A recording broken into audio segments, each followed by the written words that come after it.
Nakita ko nga agawin ng Fanny yung blue buff dito kaya sinugod ko kagad siya at parang nainas siya sa akin kasi nagtipi-tipi ako. Ay gama ganon. Wala ba kayong blue buff?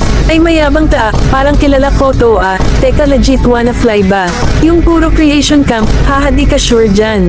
Okay target lock Mia. Tapos dito nagulat ako kasi parang napansin ko na naka-cheat tong Fanny kasi parang hindi siya nauubusan ng energy. Ako pa yung ni-target lock niya dito tapos nakakainis pa kasi parang alam na alam niya pa kung saan ako pupunta tapos ang sakit pa ng damage niya. Kaya dito naisip ko na lang na pagbigyan muna siya kasi nagpapasadya muna ako magpakil ng magpakil sa kanya dito kasi gugulatin ko to mamaya pag pinakitaan ko ng my turn. Oo nga pala kung gusto mo malaman ang build and emblem ko ay meron akong tutorial sa YouTube channel ko at syempre pa-subscribe na din.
Sorry to cut your song.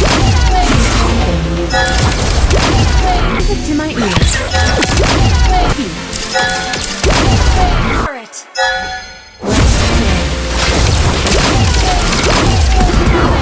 このまだお前を最強と呼んでやる。